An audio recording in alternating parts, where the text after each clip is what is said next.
차가운 사약 한 사발을 받아든 여인의 손이 그리도 떨릴 줄 누가 알았겠습니까? 한때 천하의 사랑을 독차지했던 그 눈에서 핏물 같은 눈물이 뚝뚝 떨어지던 밤, 궁궐의 달은 차마 그 참혹함을 다 비추지 못하고 구름 뒤로 숨어버렸더랬지요. 그 여인의 애달픈 마지막 숨소리, 그리고 그 뒤로 이어질 수많은 피바람과 눈물바람의 시작은 실은 저 숙종 대왕님의 20살 무렵 그 왕자에서부터 불어왔던 것이니, 그 거대한 역사의 소용돌이 속으로 우리 잠시 걸어 들어가 볼까요? 그때는 숙종 대왕님이 보위에 오르신 지 갓 6년이 지났을 무렵이었습니다. 왕위에 오르실 때부터 20살이라는 나이가 무색하게 영민하고 기계가 넘치는 분이셨지만 아직은 조정의 기강이 제대로 잡히지 않은 터였지요. 선대 현종 대왕님의 치세부터 이어져 온 남인과 서인의 싸움은 날마다 더욱 치열해져 마치 활활 타오르는 불길과 같았습니다. 그 중에서도 남인의 영수라 불리던 허적이라는 재상은 그야말로 조정의 기둥이었지요. 어찌나 세력이 강했던지 왕의 신하인지 나라의 신하인지 분간하기 어려울 정도로 그 기세가 하늘을 찔렀습니다.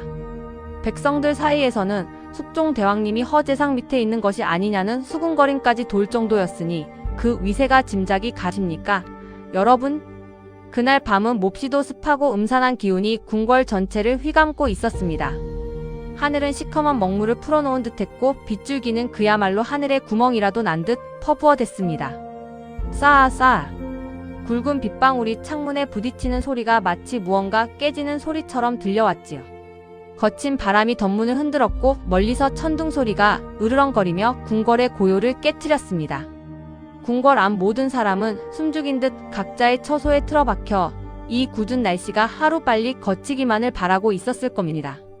그러나 그날 밤 왕의 처소인 희정당에서는 그 누구도 감히 상상조차 못할 거대한 경랑이 휘몰아치고 있었지요.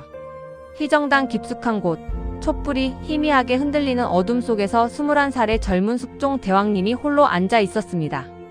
얇은 비단 도포자락이 어깨 위로 흘러내렸지만 추위보다는 온몸을 감싸는 알 수 없는 긴장감이 더욱 크게 느껴졌을 겁니다. 그의 눈빛은 촛불처럼 위태롭게 흔들리는 듯 보였으나 그 속에는 용암처럼 끓어오르는 무언가가 담겨 있었습니다. 탁자 위에는 아무렇게나 펼쳐진 책들과 함께 붉은 글씨가 가득한 상소문들이 널브러져 있었지요. 대왕님은 창밖으로 쏟아지는 비를 멍하니 바라보다가 이따금 번개가 번쩍일 때마다 드러나는 궁궐의 음습한 그림자를 물끄러미 응시했습니다. 그의 얼굴에는 깊은 고뇌와 결단이 뒤섞여 있었습니다. 이대로는 안 된다. 이 나라는 나의 것이며 이 조정은 나의 조정이다. 아마 이런 생각이 그의 뇌리를 끊임없이 맴돌았을 테지요. 밖에서는 빗소리가 더욱 거세졌고 희정당을 지키는 내금이 병사들의 갑옷은 비에 젖어 차갑게 빛나고 있었습니다. 아무도 대왕님의 처소에 감히 발걸음을 들이지 못했습니다. 그때였습니다. 숙종 대왕님의 입에서 나직하지만 단호한 한마디가 터져나왔습니다. 지금 당장 허적을 잡아들이라. 그 목소리는 빗소리에 묻힐 듯 작았지만 그 명령을 전해 들은 내시의 얼굴은 순식간에 새파랗게 질렸습니다. 그 한마디가 불러올 파란을 감히 짐작조차 할 수 없었기 때문입니다. 그날 밤 궁궐 밖 종로의 한 골목길에서는 그야말로 피비린내가 진동했습니다. 어제의 권세가 허적대감의 집은 순식간에 아비규환의 지옥으로 변해버렸습니다. 빗물에 붉은 핏물이 섞여 흘러내리는 끔찍한 광경을 길 가던 백성들은 차마 눈을 뜨지 못했습니다. 번쩍이는 번개 불빛 아래 허적대감의 문패는 땅바닥에 내팽개쳐져 진흙탕에 나뒹굴고 있었습니다. 무장한 병사들이 허적대감의 집을 겹겹이 에워쌌고 그의 가족들과 가까운 남인 인사들은 끌려나와 매를 맞고 곤장을 지고 혹은 그대로 감옥으로 향하는 수레에 실렸습니다. 여러분, 권력이라는 게 참으로 더섭는 것 아니겠습니까? 어제는 하늘 같던 권세를 누리던 이도 오늘 아침이면 한낱 티끌로 변해버리는 것이 바로 이 조정판이지요. 혀를 내두를 정도로 기가 막힌 노릇입니다. 불과 몇 시간 전만 해도 허적대감의 위세를 등에 업고 온갖 허세를 부리던 남인 세력의 대신들은 이제는 제 살 길을 찾아 뿔뿔이 흩어지거나 혹은 서인 세력의 문간에 매달려 목숨을 구걸하고 있었습니다. 마치 간밤의 비바람에 꺾여버린 나뭇가지들처럼 그들의 어깨는 축 늘어져 있었고 얼굴에는 절망의 그림자가 짙게 드리워져 있었습니다. 이것이 바로 역사에 기록된 경신왕국이라는 사건이었습니다. 남인 세력이 하루아침에 몰락하고 서인 세력이 그 자리를 차지하게 된 일대 사건이었지요. 그리고 이 모든 칼자루를 쥐고 흔든 것은 바로 숙종 대왕님이었습니다. 그는 허적을 제거함으로써 더 이상 신하들의 눈치를 보지 않는 그야말로 강력한 왕권을 확립하고자 했던 겁니다. 백성들은 피비린내 나는 조정의 소용돌이 속에서 그저 숨죽이고 있을 뿐이었습니다. 왕이 드디어 용포에 피를 묻혔구나. 이제 진짜 숙종 대왕님의 시대가 시작되겠구나 하는 막연한 두려움과 기대가 교차하는 순간이었지요. 이렇듯 피바람이 한바탕 휩쓸고 간 궁궐은 역설적으로 더욱 고요하고 차가운 기운으로 가득 찼습니다. 남인 세력이 숙청된 자리에 서인 세력의 대신들이 새롭게 채워졌지만 숙종 대왕님의 눈빛은 그 누구에게도 온전히 신뢰를 주지 않았습니다. 그는 겉으로는 탕평책을 논하며 당파 싸움을 없애고자 하는 듯 보였지만 실은 이 모든 것이 왕의 권력을 더욱 공고히 하려는 하나의 수단이었음을 여러분도 짐작하시겠지요. 조정은 대왕님의 손바닥 위에서 놀아나는 꼭두각시처럼 움직이기 시작했습니다. 그럼에도 불구하고 궁궐의 한편에서는 이러한 피비린내 나는 정치적 격변과는 전혀 다른 은은하면서도 강렬한 아름다움이 피어나고 있었으니 바로 수건이라는 낮은 풍계의 궁녀였습니다. 그녀의 이름은 장옥정. 남인 출신의 역관 집안에서 태어난 비천한 신분이었지만 그 용모는 그야말로 하늘에서 내려온 선녀 같았더랬습니다. 초승달 같은 눈썹에 오뚝한 콧날, 앵두 같은 입술은 감히 눈을 뗄 수 없을 정도로 매혹적이었지요.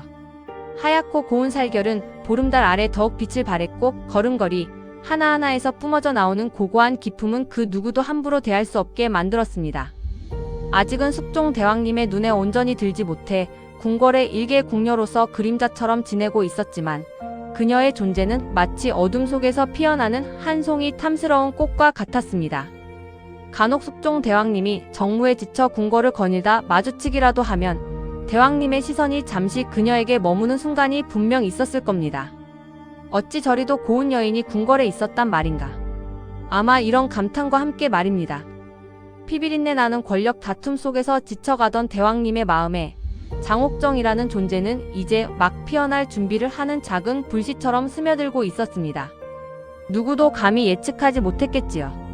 저 고요한 아름다움이 앞으로 이 나라 조선을 송두리째 뒤흔들 거대한 불꽃으로 변하리라는 것을요. 이렇듯 잔인한 권력의 칼날 위에서 또 다른 욕망의 서곡이 조용히 시작되고 있었던 것입니다. 지난밤 피비린내 나는 황국의 칼날이 조정을 휩쓸고 지나간 자리에 불안한 침묵만이 짙게 깔려 있었습니다. 그러나 세상의 모든 고통이 그러하듯 시간은 잔인하게도 다시 흘러갔고 핏빛 먹구름이 걷히자 기이하게도 궁궐 깊숙한 곳에서 한 송이 매혹적인 꽃이 고개를 내밀기 시작했습니다.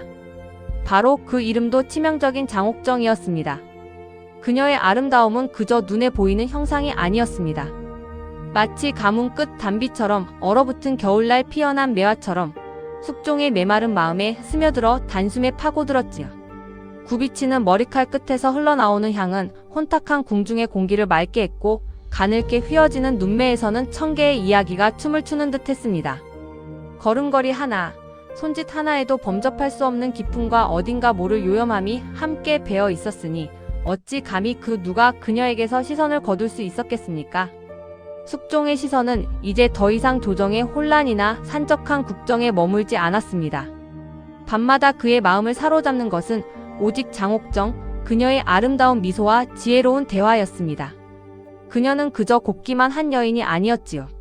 숙종이 가진 깊은 고뇌를 꿰뚫어보고 그가 감추려 했던 야망에 불을 지피는 듯한 말솜씨를 지녔으니 천하를 호령하는 임금이라 한들 어찌 그녀의 매력에 저항할 수 있었겠습니까?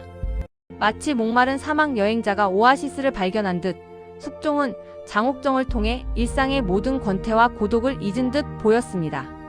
그러나 한 남자의 독점적인 애정은 다른 여인의 가슴에는 시퍼런 질투의 칼날이 되어 박히는 법. 중궁전의 인현 왕후는 점점 더 멀어지는 숙종의 발걸음을 그저 쓸쓸히 지켜봐야 했습니다. 단아하고 정숙하기 이를 데 없는 그녀는 그저 조용히 검은고를 타거나 고운 술을 놓으며 긴긴 밤을 홀로 지새웠습니다. 궐 안의 나인들은 겉으로는 중전마마의 덕망을 칭송했지만 속으로는 그녀가 더 이상 임금의 사랑을 받지 못하는 처지가 되었다는 사실을 이미 다 알고 있었습니다. 중궁전의 공기는 차갑게 식어갔고 그 안에는 얇은 비단옷 위로 스며드는 겨울 바람처럼 시린 고독만이 감돌았습니다. 한편 조정 대신들의 눈은 매서운 독수리처럼 궁궐의 변화를 놓치지 않았습니다. 지난 황국으로 건자에서 밀려났던 남인 세력은 장옥정이라는 희대의 미인을 통해 다시금 권력의 중심부로 파고들 기회를 엿보고 있었습니다. 왕의 여인이 곧 우리의 여인이다. 라는 암묵적인 믿음 아래 남인들은 장옥정의 비위를 맞추고 그녀의 배경이 되어주기 위해 분주히 움직였습니다. 반대로 서인 세력은 불안에 떨었습니다. 자신들이 간신히 붙들어 놓은 권세가 저 요사스러운 여인 하나의 몸짓에 흔들릴 수도 있다는 위기감을 느낀 것입니다. 조정은 다시 한번 장옥정을 둘러싸고 숨막히는 긴장감에 휩싸였습니다.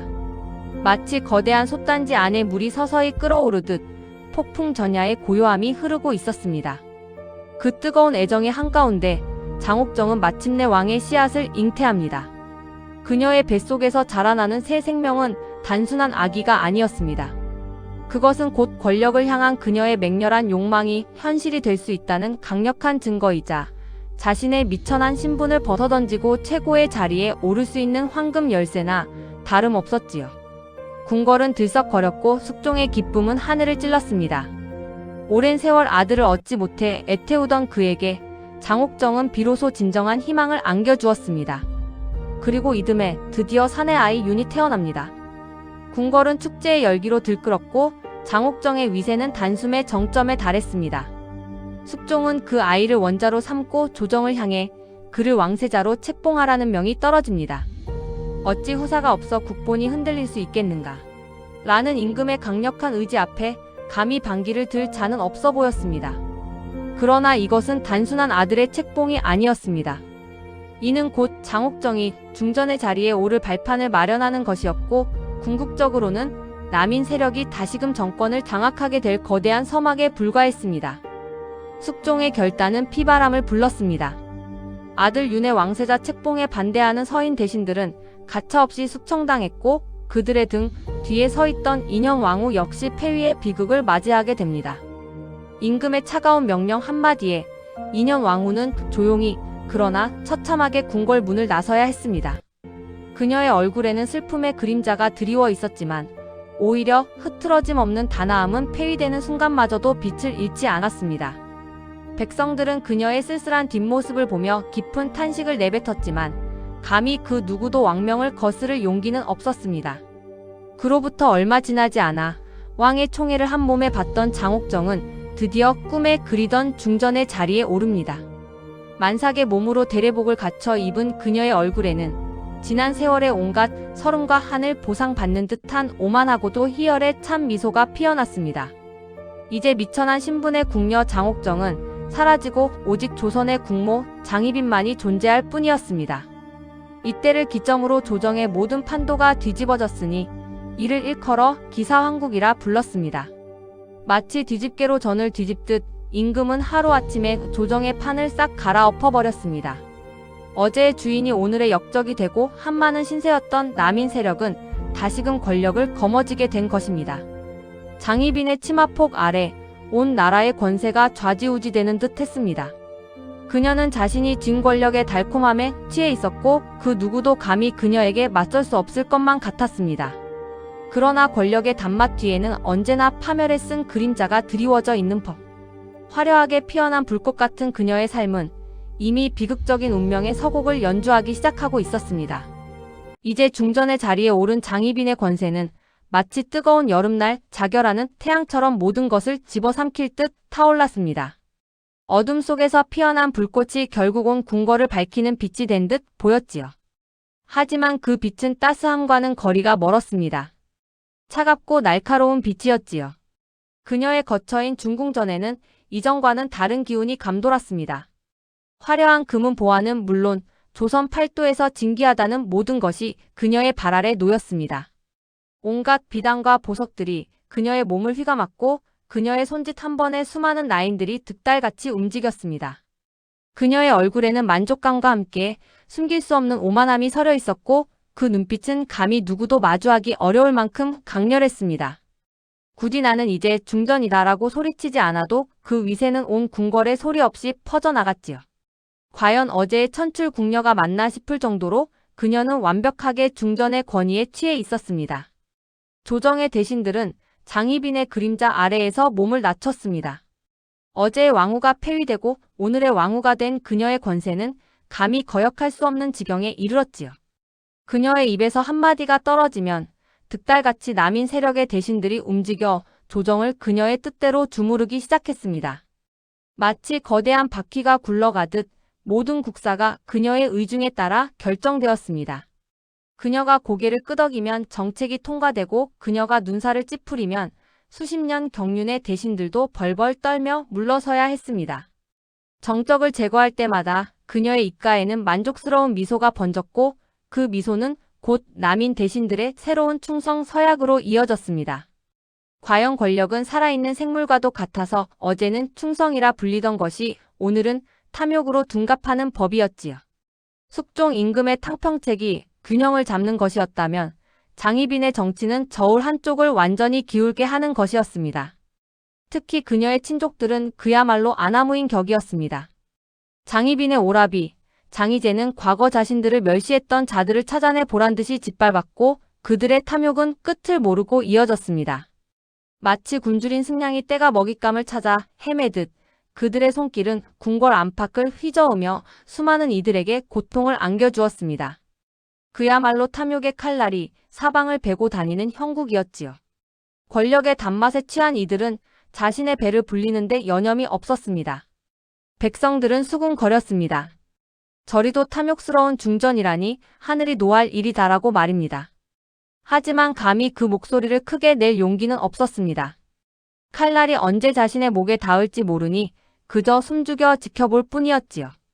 아무리 성군이라 불리는 임금이라도 자신의 가장 가까운 이의 전행 앞에서는 눈이 멀기 십상이었나 봅니다.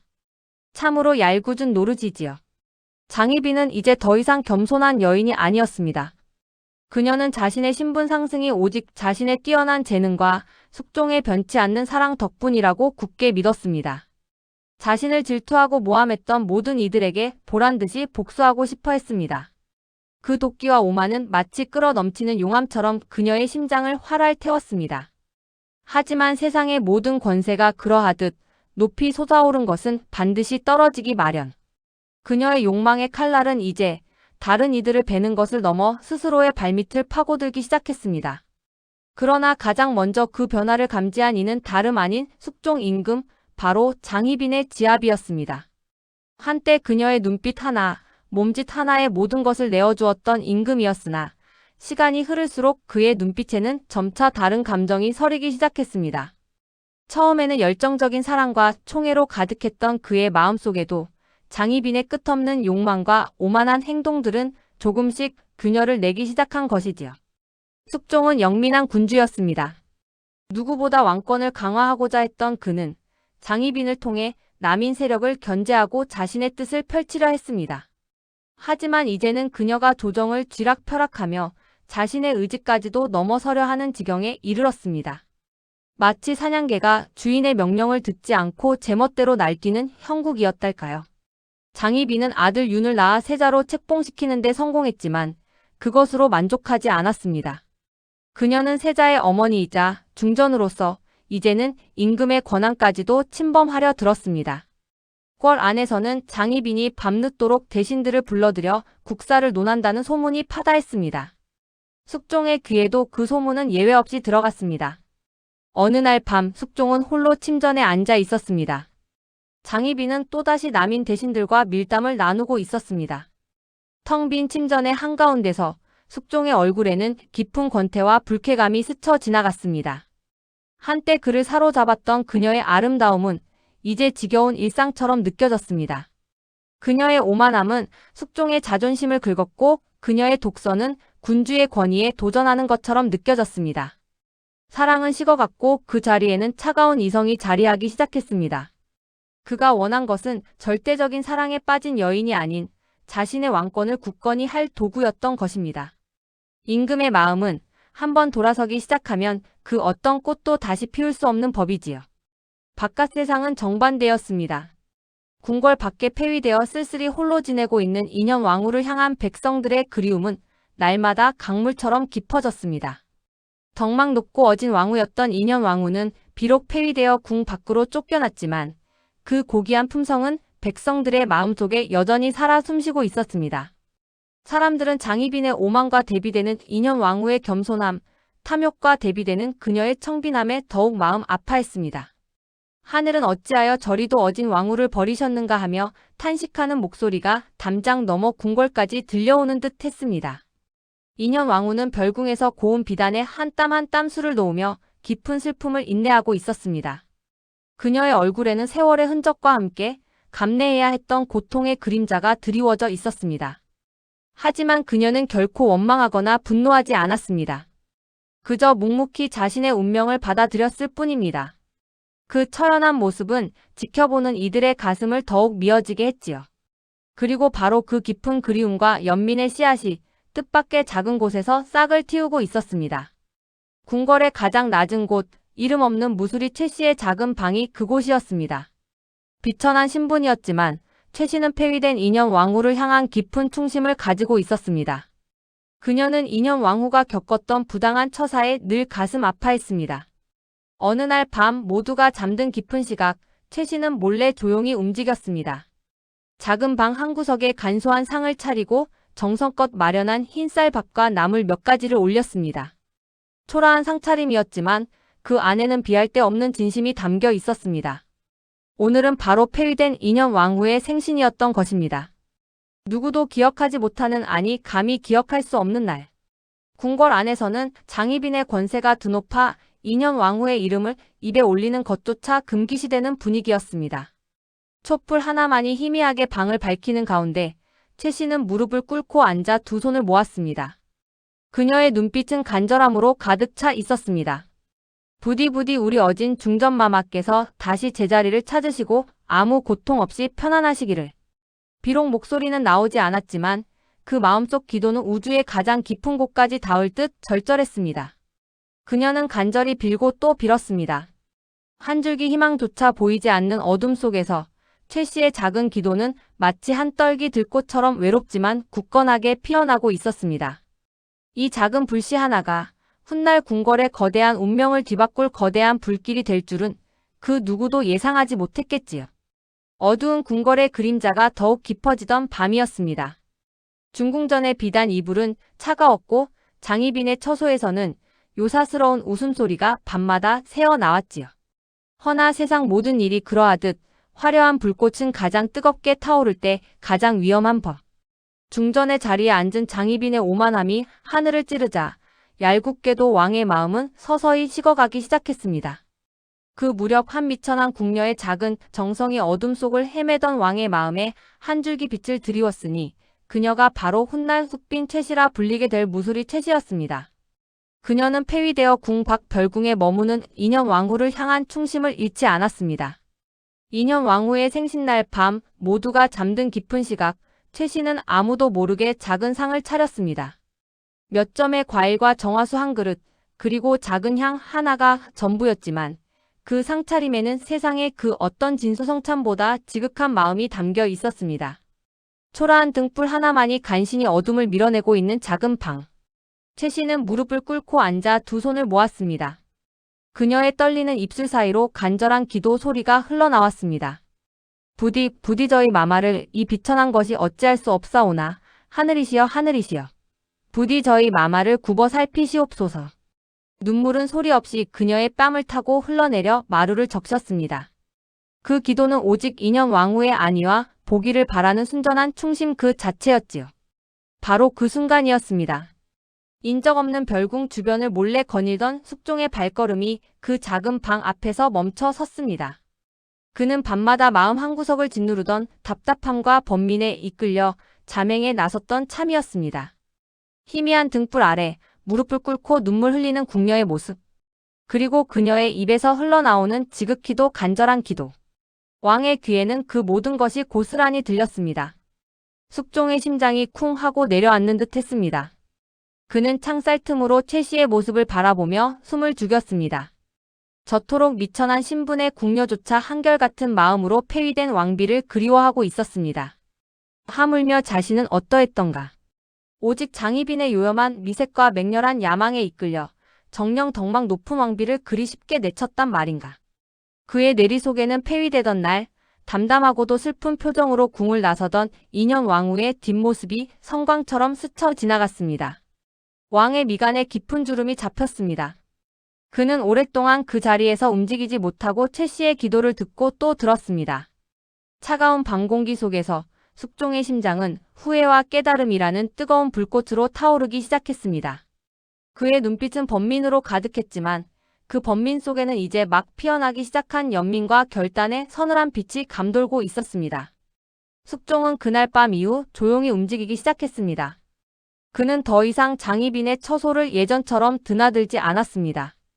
아니, 드나들기는 하되 그 목적은 예전의 뜨거운 사랑이 아닌 차가운 감시로 변해 있었습니다. 숙종의 눈에 비친 중전장씨는 이제 더 이상 처음에 순수했던 옥정이 아니었습니다. 그녀의 눈은 권력에 대한 탐욕으로 이글거렸고 입은 교만으로 가득 차 있었습니다. 작은 실책에도 비상한 기세로 신하들을 꾸짖고 사사로운 친정 사람들을 조정의 요직에 앉히는 등 그녀의 전행은 날이 갈수록 심해졌습니다. 왕은 혀를 차며 고개를 돌렸습니다.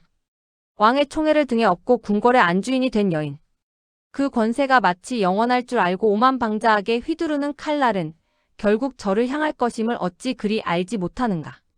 숙종은 굳은 얼굴로 어둠 속을 응시했습니다. 그는 자신의 과오를 뼈저리게 깨달았습니다.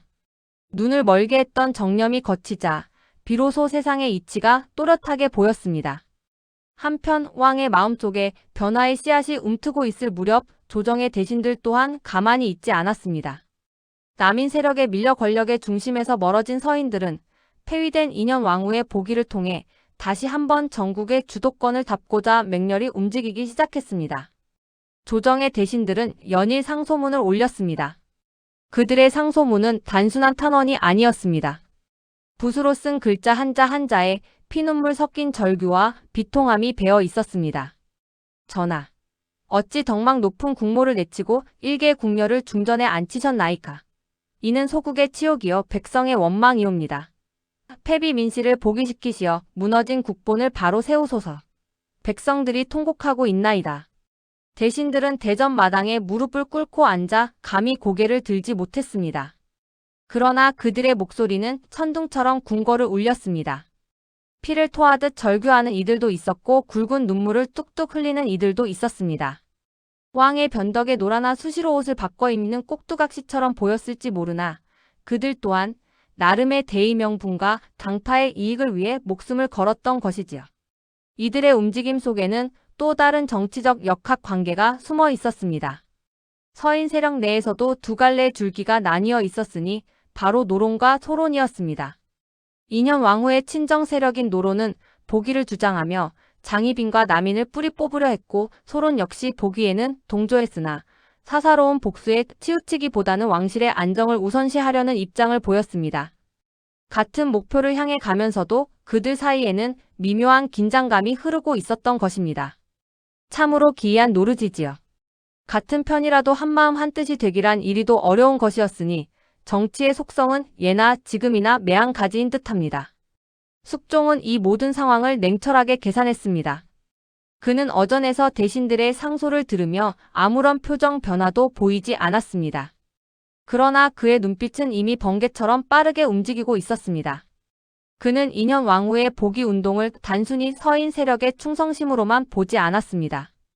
그것은 장희빈과 남인 세력을 다시 한번 권력의 바닥으로 끌어내릴 절호의 기회였습니다.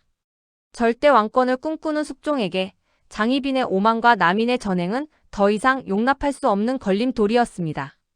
한 여인의 사랑에 눈이 멀어 전국을 혼란에 빠뜨렸던 과거의 실수를 반복할 수는 없었습니다.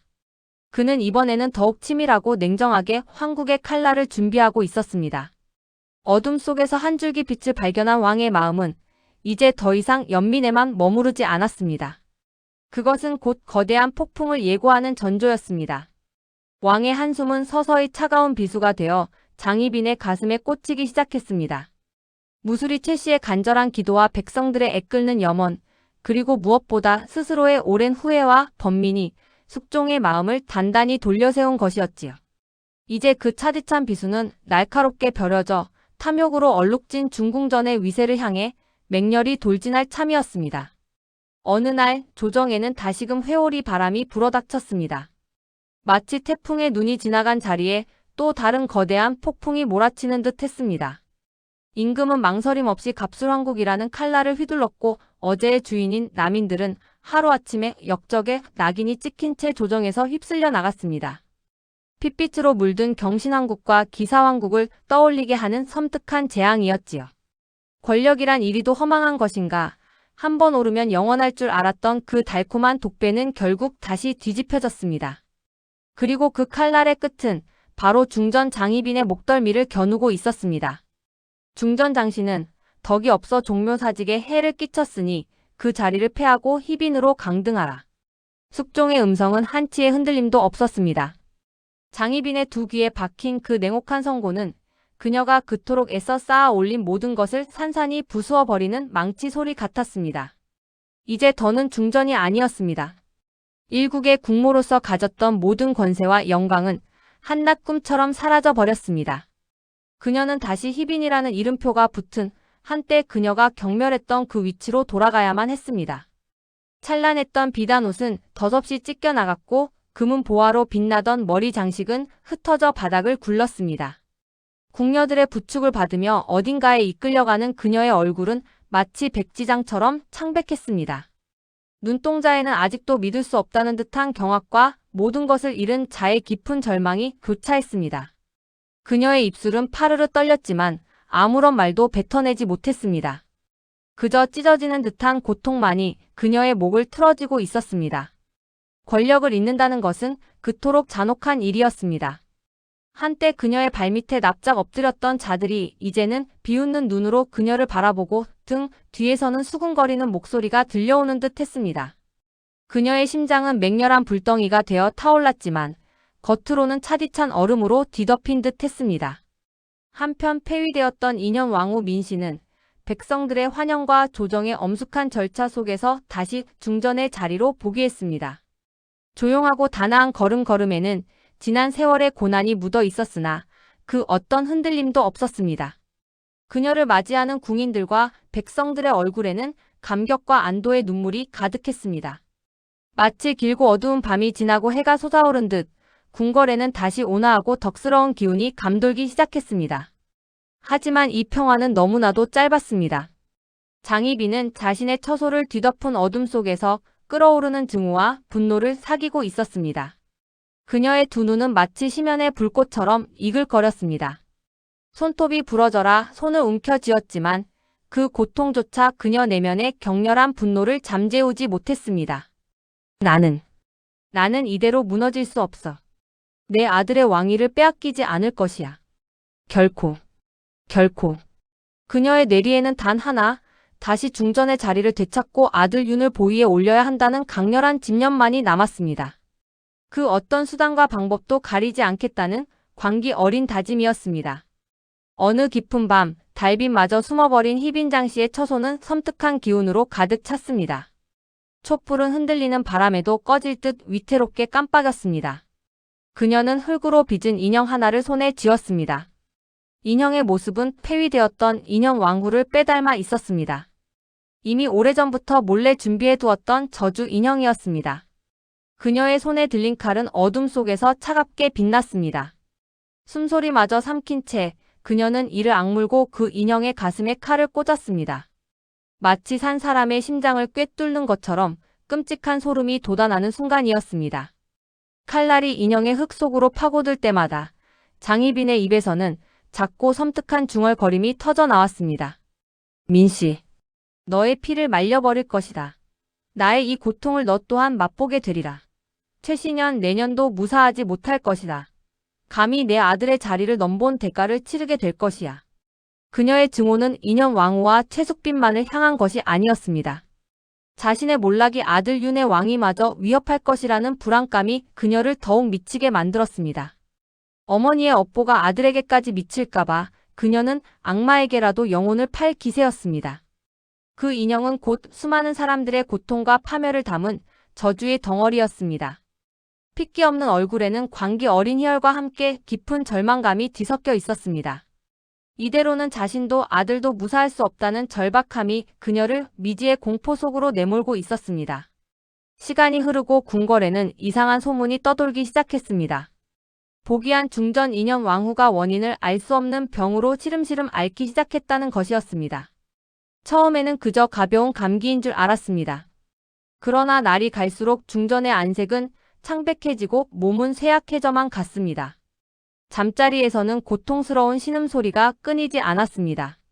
의원들이 밤낮으로 매달려 가진 약재를 다려 바쳤으나 병세는 호전될 기미를 보이지 않았습니다. 단아하고 정숙했던 인형 왕후의 모습은 온데간데없고 병석에 누워 고통스럽게 신음하는 모습만이 남아 있었습니다. 그녀의 눈은 갈수록 깊이를 알 수 없는 슬픔으로 가득 찼고 입술은 바싹 마른 채였다. 숨을 쉴 때마다 가쁜 소리가 새어나왔고 고운 얼굴에는 식은땀이 비 오듯 흘러내렸습니다. 왕실의 지엄한 규율 아래 감히 상상조차 할 수 없었던 금기를 넘어서는 저주의 그림자가 고요한 궁궐 깊숙이 드리워지고 있었던 것입니다. 장희빈의 광기 어린 복수는 인형 왕후의 생명줄을 서서히 조여가고 있었습니다. 마침내 병마에 시달리던 인형 왕후는 길고 긴 고통의 시간 끝에 조용히 눈을 감고 말았습니다. 한많은 삶을 살다간 그녀의 죽음은 궁궐 전체를 깊은 슬픔과 함께 알 수 없는 불길함으로 뒤덮었습니다. 탐욕이 낳은 증오의 칼날은 가장 선량한 존재마저도 기어이 베어내고야 말았습니다. 이로써 장희빈의 파멸은 이제 피할 수 없는 운명이 되고 말았습니다. 인형 왕후의 승하는 궁궐을 깊은 슬픔에 잠기게 했습니다. 숙종대왕은 비통함의 말을 잇지 못했고 백성들의 애도 또한 하늘을 찔렀습니다. 그러나 그 슬픔의 그림자 아래 감춰져 있던 끔찍한 진실이 서서히 그 실체를 드러내기 시작했습니다. 인형 왕후의 병세가 깊어질 무렵 그녀의 처소 근처에서 수상한 물건이 발견되었으니 그것은 다름 아닌 지프로 만든 저주 인형이었습니다. 삿된 기운이 서린 그 인형에는 바늘이 꽂혀 있었고 그 옆에는 섬뜩한 부적이 놓여 있었으니 궁궐은 순식간에 공포와 경악에 휩싸였습니다. 누구의 소행일까? 불길한 소문은 3시간의 궁궐 전체를 휘감았고 의심의 칼날은 한 사람에게로 향했습니다. 바로 희빈장 씨였습니다. 폐위된 중전을 증오하고 자신의 아들을 세자로 만들기 위해 물불 가리지 않던 그녀의 행적이 모두의 입에 오르내렸습니다. 숙종대왕 또한 마침내 이 모든 추악한 진실 앞에 마주했습니다. 그의 심장은 분노와 배신감으로 갈기갈기 찢어졌을 것입니다. 한때 그토록 사랑했던 여인이 자신의 정적을 저주하고 심지어 죽음에 이르게까지 했다는 사실에 숙종은 차마 믿을 수 없다는 듯 허탈한 웃음을 흘렸습니다. 하지만 그 웃음 속에는 이미 용서할 수 없는 차가운 결심이 서려 있었습니다. 임금의 노여움은 하늘을 찌르는 불길과 같았습니다. 한때 중전의 자리까지 올랐던 여인, 아들을 세자로 두어 천하를 호령하던 희빈장 씨는 이제 그 모든 것을 잃은 채 저주와 죽음의 그림자에 갇혔습니다. 숙종대왕은 단호한 목소리로 윤음을 내렸습니다.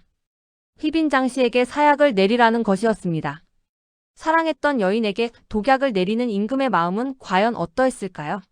어쩌면 이 모든 권력 다툼과 피바람의 시작은 임금 자신의 변덕과 감정적인 결정 때문이 아니었을까 하는 뒤늦은 후회와 고뇌가 그의 굳게 담은 입술 뒤에서 맴돌았을지도 모릅니다. 사약이 희빈장 씨의 처소로 향하던 날 궁궐 전체에는 차갑고도 무거운 침묵이 흘렀습니다. 그녀의 방에 들어선 금부도사와 나인들은 두려움과 연민이 뒤섞인 눈빛으로 상을 차렸습니다. 붉은 보자기에 쌓인 사약 그릇이 상 위에 놓이는 순간 희빈장 씨는 창백한 얼굴로 휘청거렸습니다. 그녀의 눈은 이미 공포에 질려 있었으나 그보다 더 강렬한 것은 아들을 향한 애끓는 모성애였습니다. 주상 부디윤을 한 번만이라도 단 한 번만이라도 보게 해주십시오. 그녀의 목소리는 갈라지고 애원하는 듯 했으나 숙종의 명령은 단호했습니다. 아들을 만나는 것조차 허락되지 않는 비정하고도 잔혹한 마지막 순간이었습니다. 그녀는 울부짖었습니다. 그 모든 사랑과 욕망이 그리고 자신을 파멸로 이끈 오만함이 마지막 순간에는 한낱 연약한 어미의 절규로 변하여 허공을 갈랐습니다. 붉은 피를 토하며 쓰러진 장희빈의 시신은 마치 탐욕의 불꽃이 꺼지듯 차갑게 식어갔습니다. 한때 궁궐을 뒤흔들었던 절세미인의 최후는 이토록 처참하고 비극적이었습니다. 권력의 정점에서 나락으로 떨어진 그녀의 삶은 진정 욕망이 인간을 어디까지 이끌 수 있는지, 그리고 그 끝이 얼마나 더섭는지를 생생하게 보여주는 한편의 비극이었습니다. 어머니의 비극적인 죽음을 지켜봐야 했던 세자 윤의 마음은 어떠했을까요? 그는 죄인의 아들이라는 꼬리표를 평생 짊어진 채 고독하게 살아야 했습니다. 그리고 마침내 왕위에 올라 조선의 20대 임금 경종이 되었으나 그의 앞길은 순탄치 않았습니다. 병약한 몸으로 제대로 정사를 돌보기 어려웠고 어머니의 그림자는 그의 왕권을 끊임없이 흔들었습니다. 후사 없이 요절한 경종의 쓸쓸한 뒷모습은 마치 장희빈의 한 맺힌 영혼이 대대손손 이어지는 비극의 씨앗을 뿌린 것만 같았습니다. 사랑과 권력을 향한 맹렬한 집착이 결국 아들의 삶마저 옥죄는 저주가 되어버린 셈이었습니다. 그러나 역사는 언제나 기이한 방식으로 새로운 길을 찾아내는 법입니다. 비천한 무수리의 몸에서 태어나 2년 왕후에 대한 지극한 충심으로 숙종의 눈에 들어 그의 아들을 낳았던 무수리 최씨, 즉 최숙빈의 이야기가 그러했습니다. 그녀의 아들 연인군이 경종의 뒤를 이어 조선의 21대 임금 영조로 등극하는 순간 궁궐에는 비로소 새로운 희망의 빛이 드리워졌습니다. 그는 탕평의 정치를 펼치며 조선의 중흥기를 이끌었습니다. 한때 미천한 신분으로 감히 왕의 얼굴도 제대로 볼 수 없었던 여인의 아들이 온 천하를 호령하는 성군이 된 것입니다. 이것은 과연 무엇을 의미할까요? 2년 왕후의 덕이 승리하고 장희빈의 욕망이 패배했다는 단순한 역사의 교훈만을 말하는 것일까요? 아니면 개인의 맹렬한 욕망과 더섭는 사랑, 그리고 그로 인해 피로 얼룩진 역사의 소용돌이 속에서도 결국은 하늘의 뜻과 인내, 그리고 예측할 수 없는 운명이 새로운 시대를 열어간다는 아이러니를 보여주는 것일까요? 한 여인의 불꽃 같은 삶과 처절한 몰락은 비극으로 끝났지만 그 비극 위에서 또 다른 생명이 움터 새로운 역사를 만들어냈습니다. 탐욕의 꽃, 피로 물든 궁궐은 그렇게 잔혹한 교훈과 함께 영원히 꺼지지 않는 한을 품은 채 시간의 강물 속으로 흘러갔습니다. 허나 그 강물은 또 다른 시작을 향해 쉼없이 흘러가고 있었으니 이것이 바로 역사의 오묘한 섭리가 아니겠습니까?